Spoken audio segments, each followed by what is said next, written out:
The illusion of choice is a thinly veiled dynamic that drives many single-player gaming experiences. And while many developers spend a lot of time trying to convince players that choice is real and authentic in their games, the truth more often is that choice is a superficial concept in gaming narrative.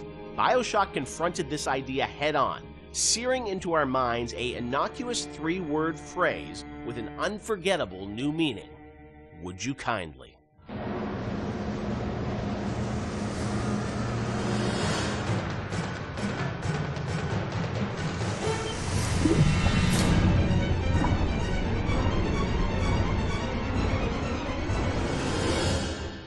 Of course, one of the most memorable moments in the game is the "would you kindly" phrase and the reveal of how that's been motivating the player throughout the entire game. It's still, to me, one of the most classic kind of narrative moments in games in the past decade. What's interesting about that phrase is that it didn't always start like that. Can you tell us sort of about the evolution of sort of the the conditioning of the player? And there was once Excelsior was the phrase once. Yeah, this is. I'm trying to recall some of this.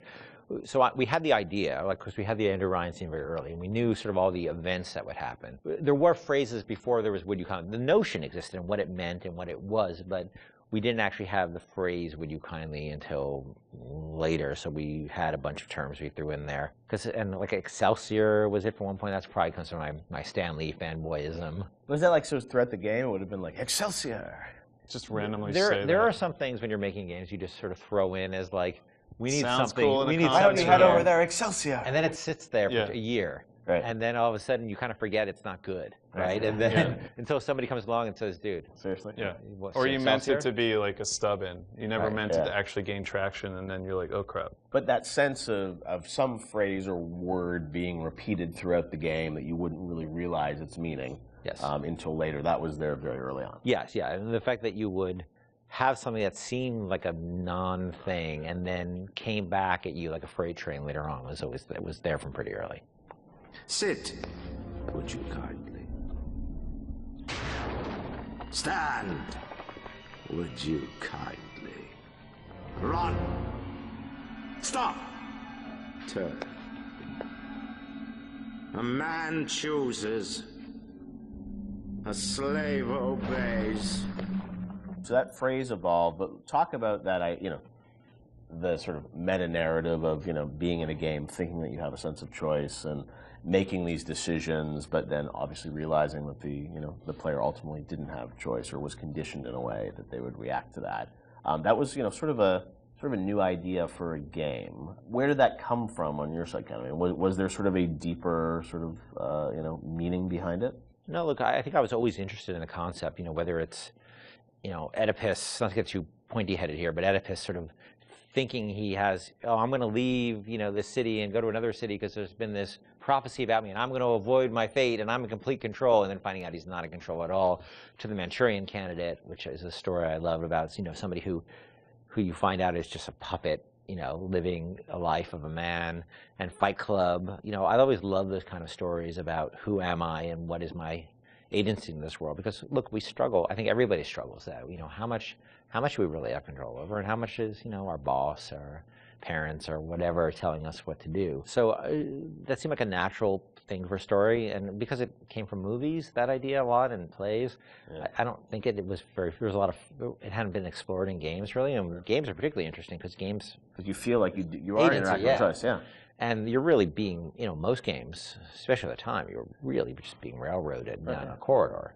It's very easy to underestimate gamers, and I think probably I did a little of my own underestimation there, that it would be a little too pointy-headed for people, but people seem to really engage, because it spoke to an experience they had, a struggle as a gamer they've always had, which is like, I want to control, but how much control do I really have in this game?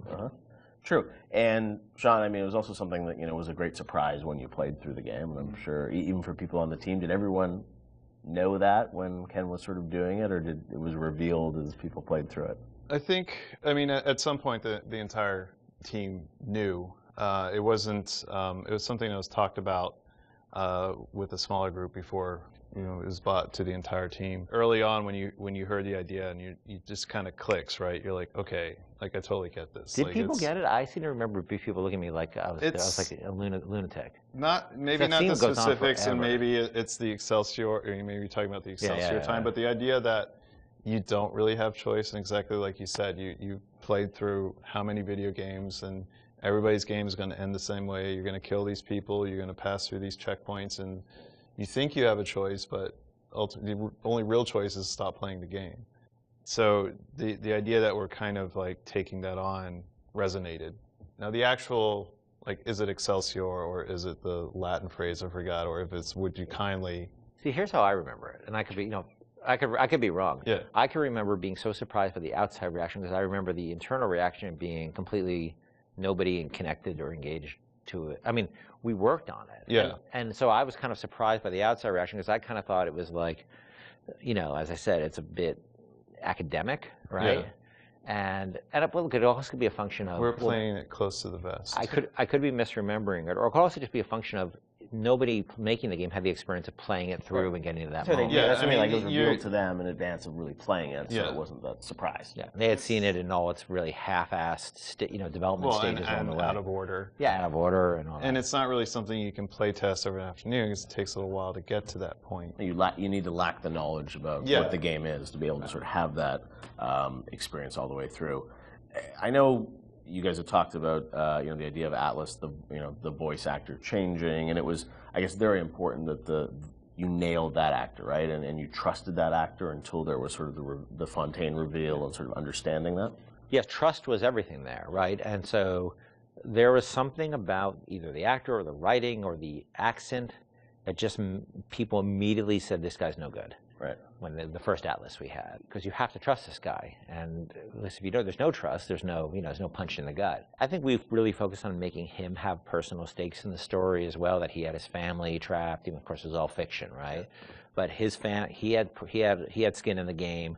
He sort of spoke to you as a friend, and especially because the whole world was so hostile to you. I think it took a while to get that exactly right.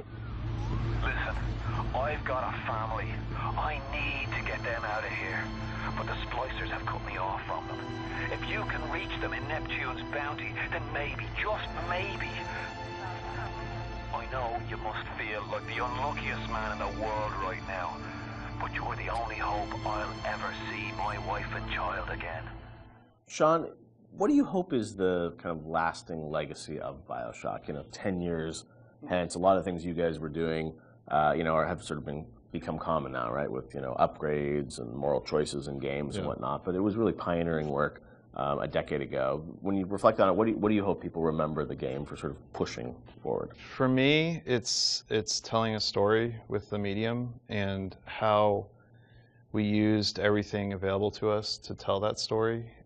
We used the environment to set up the backstory of Rapture and really create a sense of space, which I think is vitally important to getting the players to trust that, to sit down and kind of like just be in the space and let these things happen. Even the radio logs, the rudimentary animation that we had at the time. I mean, we really sat down with the tools that we had and at our disposal and tried to tell a meaningful story. Maybe not meaningful, but something that would be memorable to people that they could take away and, like you said earlier, have that water cooler moment where they're excited enough to talk about it after they put the controller down.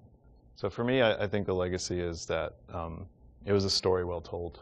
For me, it was a sense of place, being like the Rapture is a real thing, even though it's not.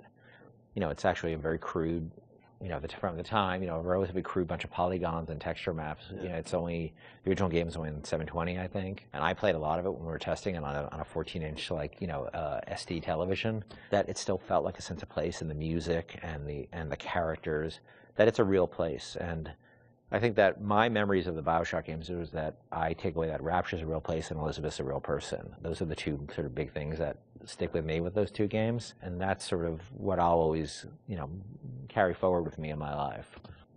BioShock is, it's a place, but as we saw with Infinite, I mean, it's an idea and it's a sort of a type of game. I think a lot of people say like, oh, this is a type of experience.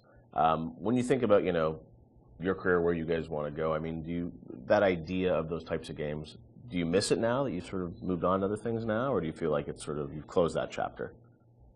I mean, it's always a part of what you do. Like System Shock 2 was a part of BioShock, but it wasn't System Shock 2. It was you're growing past that and trying out new things. I think BioShock and BioShock Infinite, and even going back to SWAT 4, those will always be a part of my experience as a game developer and what we're trying to do with the medium. So I don't think it's something that you just draw a line and say, we'll never return, because there's always lessons that you can learn and things that you bring with you to the next project that you're working on. I don't think the new game is going to, people are not going to be surprised that this game is new games from us. They're going to see a lot of what we had done before in terms of world building and aspects of storytelling. The goal is to sort of, move away from the you really have no choice kind of thing, and that's a very, very, very, very hard problem which we spent years working on. But we're building upon a foundation of stuff we've done before, just trying to go in a different direction with it. But it's always going to be part of our DNA. City where the artist would not fear the censor, where the scientist would not be bound by petty morality, where the great would not be constrained by the small. And with the sweat of your brow, Rapture can become your city as well.